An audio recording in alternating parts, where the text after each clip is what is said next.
Selamünaleyküm değerli izleyiciler.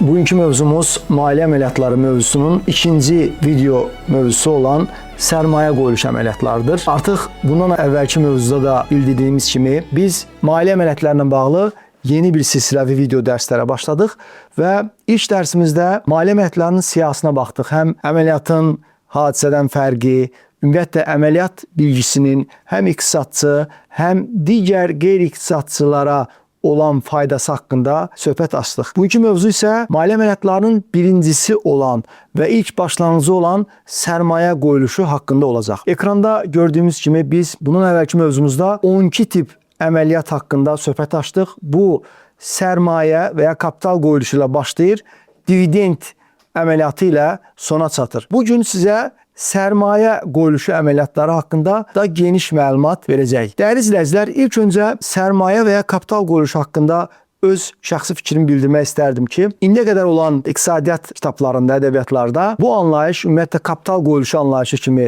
gedibdir. Əslində bu bizim vətəndaş olaraq, bir Azərbaycanlı və ya türk olaraq ədəbiyyatlara müraciət etdiyimiz zaman biz baxırıq ki, bu sərmayə qoyuluşu termini daha yoğundur, nəinki kapital qoyuluşu.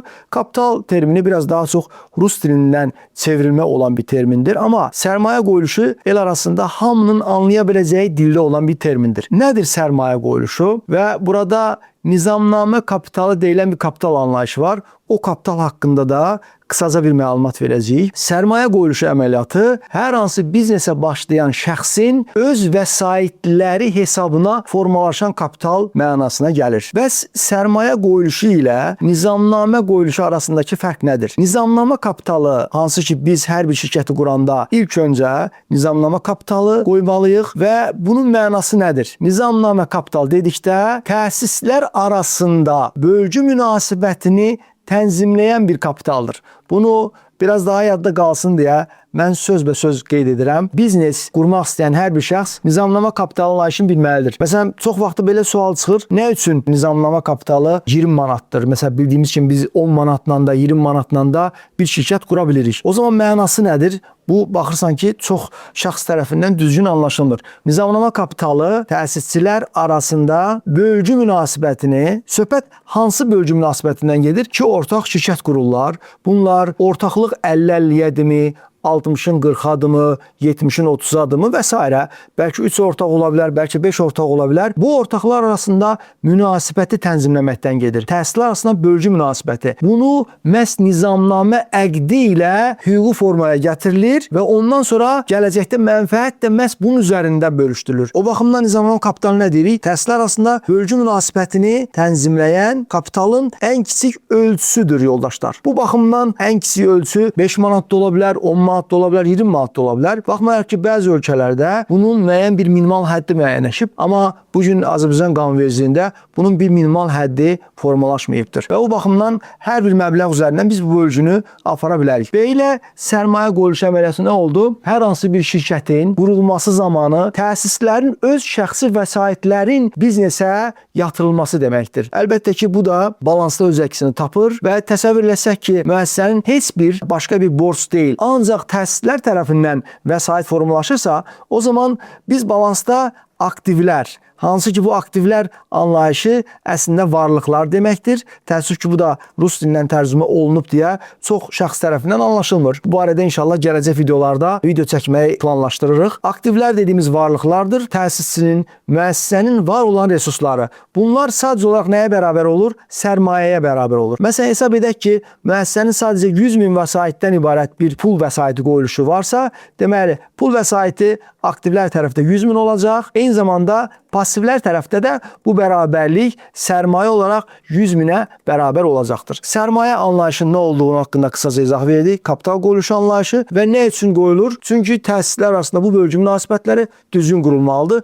Burada qeyd edim ki, dəyərli izləyicilər, biz isə başlayan şəxs bilməlidir ki, təsisçi nizamnamə kapitalı üzrə qoyuluşu qoydusa, ən qısa müddətdə, ən azı 1 ay müddətində və qanunvericiliyə görə maksimum 6 ay müddət olmalıdır.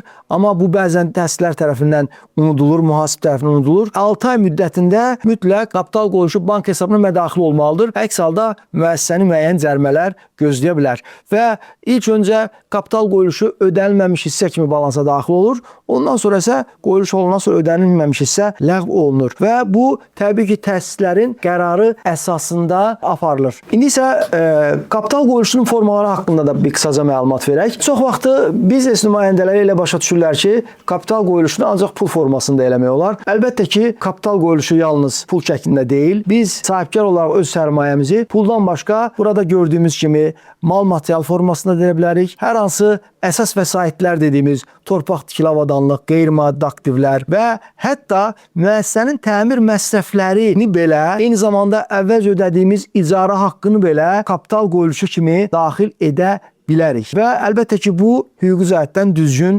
rəsmiləşdirdiyi zaman heç bir problem ola bilməz. Bəs çox vaxtı belə bir sual yaranır. Həm mühasiblər arasında, maliyyəçilər arasında nizamnama kapitalını xərcləmək olarmı? Və ilk düşüncə olur ki, nizamnama kapitalını xərcləmək olmaz. Əlbəttə ki, belə deyildir və nizamnama kapitalı zaten xərcləmək üçün qoyulmuşdur. Bu sərmayənin əsasıdır. 20 manat da olsa, 1.000-də 1 milyon olsa belə bu zaten xərcləmək üçündür və nizamnama kapitalını xərcləmək olar və səhmdar cəmiyyətlər haqqında kapital qoyuluşu haqqında da bir dənə qısaca məlumat verək. Səhmdar cəmiyyətlərdə kapital qoyuluşunun forması biraz fərqlidir. Belə ki, bunu korporativ idarəetmə haqqında qanunlar tənzimləyir. Səhmdar cəmiyyətlərdə kapital qoyuluşu səhmlərin sayına görə müəyyənləşir. Nə qədər səhm çox satılarsa, səhmdar kapitalı da o qədər artır və hər satılan səhm təsislər arasındakı bölgü münasibətlərini tənzimləyir. Bu da əlbəttə ki, qanunla tənzimlənir və sərmayə qoyuluşu haqqında, səhmdar cəmiyyətlər haqqında da məlumat verdik və beləliklə bugünkü mövzumuzun sonuna gəldik və kapital qoyuluşu, sərmayə qoyuluşu mövzumuzu yekunlaşdırdıq. İnşallah növbəti mövzumuzda sizlərlə birlikdə borc alma mövzusunu işləyəcəyik. Sağ olun, növbəti mövzuda görüşənədək.